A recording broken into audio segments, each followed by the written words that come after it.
ముఖ్యమంటే natural food nature మంత్ర ఇప్పుడే మీ ఇంటికి తెచ్చుకోండి.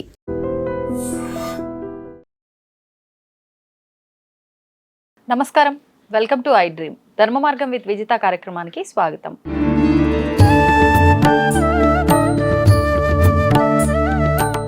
నమస్కారం గురుగారు. ఆశీర్వచనం తల్లి. గురుగారు, సాధారణంగా మనందరము కూడా కావాలి అనుకునేది ధనం. ధనం అంటే లక్ష్మీ అమ్మవారు అని చెప్పి. కానీ లక్ష్మీ అమ్మవారు, మహాలక్ష్మి అమ్మవారు ఇద్దరు వేరు వేరు అని చెప్పి వినటం జరిగింది. అది వాస్తవమా? మరి ఎవరు మహాలక్ష్మి అమ్మవారు, ఎవరు లక్ష్మీ అమ్మవారు, ఎవరు? శ్రీ మహాగణాధిపతయ నమ. ఐం మహాసరస్వత్యే నమ. శ్రీ లలితాంబికా దేవియే నమ. మీరు ఇంకోటి కూడా మర్చిపోయినారమ్మా. లక్ష్మీ అమ్మవారు, మహాలక్ష్మి అమ్మవారు, ఐశ్వర్య లక్ష్మి అమ్మవారు, మూడో అమ్మవారు కూడా ఇంకోటి ఉన్నది అక్కడ. ఓకే, ఏమిటి? లక్ష్మీ అమ్మవారు అంటే మనం ఎంతవరకు చూస్తామంటే ధనం వరకే చూస్తాం. అవును గురుగారు. మరి మహాలక్ష్మి ఏమిటి? మహాలక్ష్మీ దేవతానుగ్రహ ప్రసాద సిద్ధిరస్తు. ఏమిటి? ఇళ్ళు, స్థలాలు, వ్యాపార సంస్థలు, ఇవన్నీ కలిపితే మహాలక్ష్మి. మరి వాటి గుండా కూడా రావాలి కదా. అవును.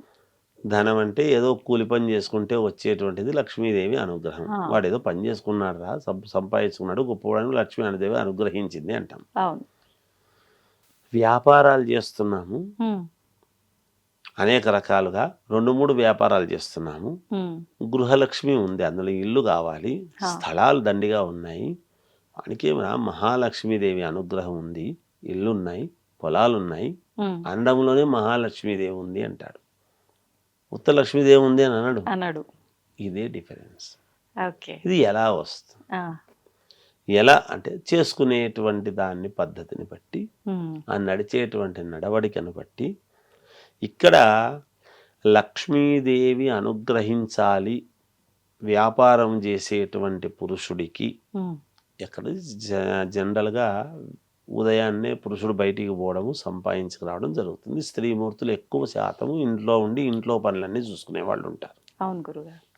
ఇక్కడ ఏమవుతున్నది అంటే భార్యాభర్తల యొక్క గొడవలు ఎప్పుడైతే ఇంట్లో ఉండకుండా ఉంటాయో, ఇద్దరూ సమన్వయముగా ఒక తాటి మీద ఎప్పుడైతే ఉంటారో, నా భర్త చేసేటువంటి ప్రతి పనిలోనూ ఈమె తోడు ఏదైతే ఉంటుందో, నేను ఇలా చెయ్యాలనుకుంటున్నాను అని అనంగానే సరేనండి అలాగే చెయ్యండి అనేటువంటి మాట ఎప్పుడైతే ఈమె స్త్రీమూర్తి అంటుందో, ఏదైనా ఒక ఆలోచన వచ్చి కాదండి ఇట్లా చేద్దామా అని అన్నప్పుడు, 100 వీనికి నచ్చినట్టు చేసినప్పుడు, ఒక్కటి ఆమె అనుగ్రహంతో ఆమె చెప్పిండేది కూడా చేద్దాం ఎందుకు దానికి అనేటువంటి భావనతో, అది తప్పో రాంగ్ రూటో ఇంకొకటో తెలియదు. కానీ నీకు తెలియదులే, నువ్వు చెప్పినట్టు వింటే కుదరదు, ఇక్కడ పనికిరాదు అని అనకుండా, ఆమె నోటి వెంట ఎందుకు అనిపించిందో అమ్మవారు అనే భావనతో అది కూడా చేద్దాం అని ఒక రకంగా చేస్తే, ఒక రకంగా ఇబ్బంది వచ్చి ఏదైనా సరే ఇదైనా అరే నువ్వేమి ఇది కావద్దు, నువ్వు చెప్పింది మంచిదే, నేను చెయ్యడంలో ఏదో పొరపాటు చేసినా అందువల్ల ఇదైంది, నీ ప్లాన్ కరెక్టే, నువ్వు చెప్పిన భావన మంచిది, కానీ నేను ఆచరించే విధానంలో ఏదో తేడా ఉన్నట్టుంది కనుక ఇక్కడ ఏదో కొంచెం నష్టం వచ్చింది, నువ్వేమి ఇది కావద్దు అని భార్యను సంతోషపరిచి అది ఇంకొక రూట్లోకి తీసుకువెళ్ళి చేసుకోవచ్చు. ఒక్కోసారి మనం ఊహించినటువంటివి కూడా ఆమె చెప్పిండే దానివల్ల మేలు జరిగే అవకాశాలు ఉంటాయి. ఇలా దీనికి చెప్పడంలో ఆంతర్యం ఏమిటి అంటే, మహాలక్ష్మీదేవి అనుగ్రహానికి, లక్ష్మీదేవికి దీనికి కావడానికి, మనకు అనుకూలించడానికి గల కారణం ఏమిటి అంటే, ముందు అన్యోన్యత ముఖ్యంగా, భార్యాభర్తల యొక్క ఇద్దరి ఒడంబడిక, ఇద్దరి అనుకూలత. ఏది చేస్తూ ఉండినా ఒక మాట ఆమెతో చెప్పి నేను చేస్తున్నాను సరే అనిపించుకుని చేస్తే, ఈ శంఖములో పోయింది తీర్థం అవ్వదు అని ఏదైతే మనం అనుకుంటున్నాము, ఈమెం పెద్దగా చదువుకోలేదు, ఈమెకేం తెలుసు, ఈమెకు అంత దూరదృష్టి లేదా ఆమెకు అని అనుకోనక్కర్లేదు. ఆమెకు తెలుసా తెలియదా అని కాదు, తెలిసినా తెలియకపోయినా నీవు చేసుకున్న భార్య అవును. కాబట్టి ఆమెకు చెప్పడం ధర్మం. నేను ఈ పని చేస్తున్నాను. మనం ఎందుకు అంటే పెళ్లినాటి ప్రమాణాల్లో ధర్మార్థ కామ మోక్షముల యందు నీ చేయి నేను విడువను హా. అనేటువంటి విధానముతో పాణిగ్రహణం అనేటువంటిది చేస్తాము కాబట్టి, ఉమ్, చేతిలో చెయ్యి వేసి ప్రమాణం చేస్తారు కాబట్టి, ఉమ్, ఆ ప్రమాణాన్ని అతిక్రమించకుండా ఎప్పుడైతే మనం ఏది చేసినా ఇగో ఇలా చేద్దామా మరి ఎట్లా అని ఇద్దరు రహస్యముగా ఉమ్, భార్యాభర్తలు ఇద్దరే మాట్లాడు. ఇది బహిర్గతముగా హాల్లో కూర్చొని చర్చలు చేసి కాదు, ఒక చోట అని కూర్చొని ఇద్దరే మాట్లాడుకుంటూ ఉమ్, ఏ సాయంకాలము టీ తాగుతూనో మీ సౌకర్యాన్ని బట్టి అవును. మీకు ఉన్న వసతులను బట్టి మీరు ఎప్పుడైతే ఇద్దరు మాట్లాడుకుంటారో లక్ష్మీదేవి మహాలక్ష్మీదేవి అనుగ్రహం అనేటువంటిది ప్రతి వాళ్లకు వస్తుంది. ఉమ్, దినదిన ప్రవర్ధమానమై ఇద్దరు కూడా ఆనందంగా కుటుంబం అంతా ఉండడానికి అవకాశం ఏర్పడుతుంది. హా. లక్ష్మీదేవి అంటే మామూలుగా డబ్బు మాత్రమే వస్తుంది. అది మనం కూలి పనులు చేసుకునే వాళ్లకు, మామూలుగా వారం పొడవునా పనులు చేసుకునేటువంటి వాళ్లకు, ఏవో చిన్న చిన్న పనులు చేసుకునే వాళ్లకు లక్ష్మీదేవి యొక్క అనుగ్రహం. మహాలక్ష్మీదేవి అనడంలోనే ఆ మహా అనడంలో ఏమిటి అంటే ఆ మహాలోనే ఉంది వ్యవహారం అంతా. ఇళ్ళు, పొలాలు, స్థలాలు ఇవన్నీ కూడా కావాలి కదా, వ్యాపార సంస్థలు, అవును. ఇవన్నీ వాహనాలు ఉమ్, అన్నీ కలిపితే మహా మహాలక్ష్మి.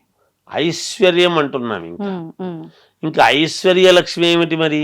ఆ, ఇవన్నీ ఉన్న తర్వాత అవును.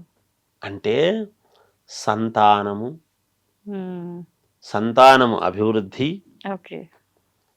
ఆనందము. ఆనందం ఎప్పుడు వస్తుంది? సంతానం ఒకటి ఉంటే ఆనందం రాదు. అన్ని. ఈ సంతానము ఉంటూ ఆభరణాలు, ఐశ్వర్య, బంగారము, వెండి, ఇవన్నీ రాజభోగాలు అనుభవిస్తూ కీర్తి. వాళ్ళకేమండి బ్రహ్మాండం అని, ఆయన ఐశ్వర్యవంతుడు, ఆయనకేమండి అంటే ఐశ్వర్యం అంటే ఏమిటి అప్పుడు అంటే పిల్లలు పాపలు అంతా కూడా పెద్ద కుటుంబమై ఆనందముగా ఉమ్, కోలాహలముగా వాళ్ళ కుటుంబమే పెద్దది ఉంటుంది. ఏదో 10 మంది ఎవరో వచ్చినారన్నట్టుగా. అవును. వాడు ఐశ్వర్యవంతుడు అంటాడు. ఉమ్, డబ్బు ఎక్కువగా ఉండేటువంటి వాడిని ఐశ్వర్యవంతుడని కాదు, ఓకే, డబ్బు ఓకే. మాత్రమే ఉంటే కాదు, ఉమ్, పొలాలు విపరీతముగా ఉండి, ధనధాన్యాలు ఎక్కువగా ఉండి, సంతానము పెద్దదై ఉండి, ఇక ఒకరు అరమరికలు లేకుండా మాట్లాడుతూ సంతోషముగా జీవితాన్ని గడిపేటువంటి వాళ్ళని ఐశ్వర్యవంతులు. నలుగురికి పట్టండి, తీసుకుపోండి. వాళ్ళు పనిచేసే వాళ్ళ దగ్గర నుంచి ఏ పండుగ వచ్చినా కొత్త బట్టలు ఇచ్చి పనిచేసే వాళ్ళని కూడా వాళ్ళ ఇంట్లో వాళ్ళుగా ఎవరైతే చూస్తారో వాడు ఐశ్వర్యవంతుడు అన్నాడు. ఓకే. అలా లక్ష్మీదేవికి, మహాలక్ష్మీదేవికి, ఐశ్వర్య లక్ష్మికి ఉమ్. డిఫరెన్స్ అమ్మ, తేడా అంతే ఏం లేదు. మరి ఇప్పుడు అంటే ఒక్కొక్క అమ్మవారి ద్వారా మనం ఒక్కొక్కటి పొందుతున్నాం. అందరికీ అన్నీ కావాల్సిందే. అన్నీ కావాలనుకున్న వాళ్ళు ఈ ముగ్గురిని ఆరాధించాలా గురువుగారు?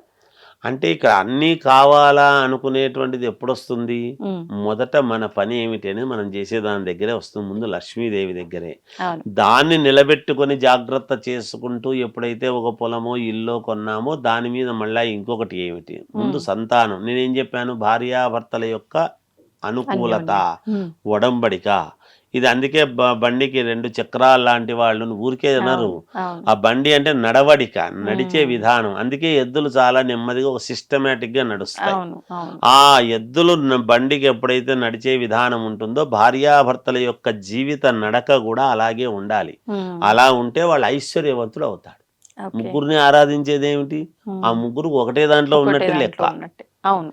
ఆ ఐశ్వర్యంలోని ముగ్గురు ఉన్నారు. ఉన్నారు.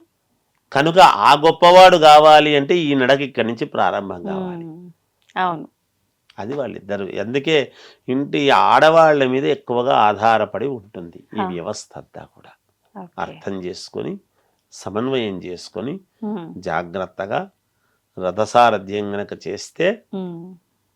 ఆ ఇల్లు నిత్య కళ్యాణం, పచ్చతోరణం. ధన్యవాదాలు గురుగారు. జయోస్తు. దీన్ని తవ్వండి, తవ్వుతూనే శివలింగం. సరే దాన్ని అట్లా కప్పేసేయండి, చూపించదండి. Krishna is there. మూర్తి పూజ కాదు, సాక్షి